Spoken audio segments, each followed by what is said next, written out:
La compagnie Confiture Mitaine a été créée en 2010. Le premier nom, c'était Confiture et Compagnie. Et on a changé le nom l'année dernière pour devenir Confiture Mitaine.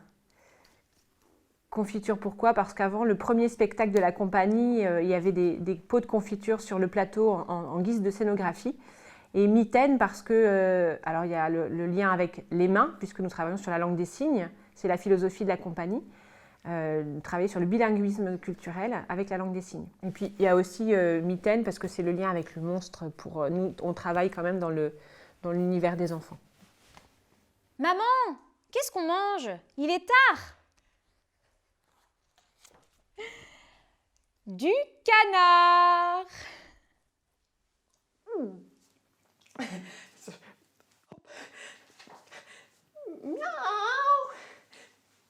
Miaou!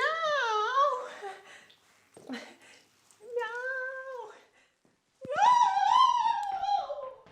Voilà. Le spectacle s'intitule Sucre-Page et c'est un florilège d'albums jeunesse que nous avons soigneusement sélectionnés. Et ces albums sont signés, mis en musique et théâtralisés.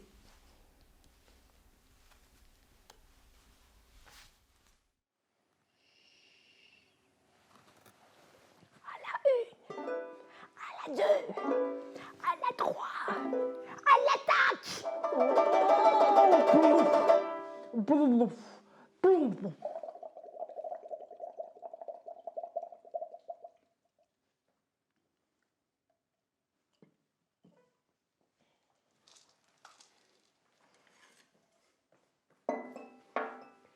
Salut l'oiseau! Tu veux du pain? J'aime beaucoup l'univers du dessin enfantin avec la décoration alentour. Je vais regarder le style de graphisme, en gros, qui va me toucher. Et du coup, je sélectionne comme ça. Après, c'est bien sûr, c'est l'histoire qui va m'intéresser aussi. J'aime quand il y a de l'humour ou quand il y a de la poésie, quelque chose de doux, d'agréable avec les sons, les mots. Voilà. J'essaye un peu de sélectionner comme ça. Le machin. Oh waka malika, oh wala. Oh waka malika, oh malikaka. Un jour, près du grand lac, Bobo l'éléphant trouve un drôle de machin. Bobo le tourne, le retourne dans tous les sens. C'est sûrement un bonnet, dit Bobo. Et hop, il le met sur sa tête. Alors nous, on travaille du tout public. L'objectif, c'est que les sourds, les entendants soient mêlés.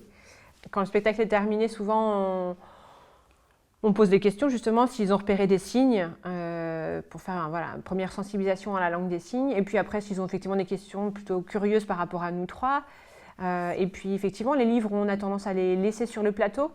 Bon, là, depuis, avec la Covid, c'est plus difficile de les faire partager, mais en général, on les positionne pour que les enfants ou les plus grands viennent lire. Ce spectacle, on le présente aussi pour donner envie de lire, tout simplement. À cette époque, le ciel était trop bas. Les nuages n'avaient pas assez de place pour se promener. Ils étaient bien rangés, serrés les uns contre les autres. Sous le ciel trop bas, il râlait.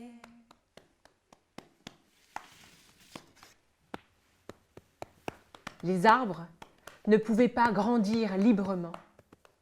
Quand leurs branches se cognaient au plafond du ciel, elles continuaient alors à pousser dans l'autre sens. Sous le ciel trop bas, il pleurait. Les oiseaux ne pouvaient pas voler tranquillement. Ils virevoltaient entre les nuages et les branches des arbres en essayant de les éviter. Là, on a présenté ces livres-là, mais il y en a d'autres également qu'on peut proposer. Et il y a la liste qui est envisageable. La bibliothèque, effectivement, peut aussi nous demander. Et puis, quel est leur public visé. Et du coup, on peut adapter notre spectacle en fonction des âges. Vas-y, vas-y. petits cochons, vous voyez. Alors, 1, Voilà, et le 2 et puis le 3. 1, 2, 1, 2, 3. Promenons-nous dans les bois pendant que le loup y est pas. Si le loup y était, il nous mangerait. Mais comme il y est pas, il nous mangera pas. Loup y es-tu?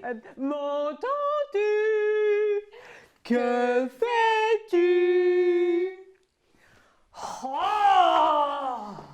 Mais je me lève! Donc quand le spectacle est terminé, nous ce qu'on peut proposer, c'est des ateliers de sensibilisation à la langue des signes de manière plus approfondie. On peut faire du chant-signe, donc ça veut dire comment un texte musical s'écrit avec des couplets, avec des refrains, la rythmique, des jeux de mots, comment justement on traduit ça en langue des signes, comment les rimes sont retransmises par peut-être des jeux de configuration, etc.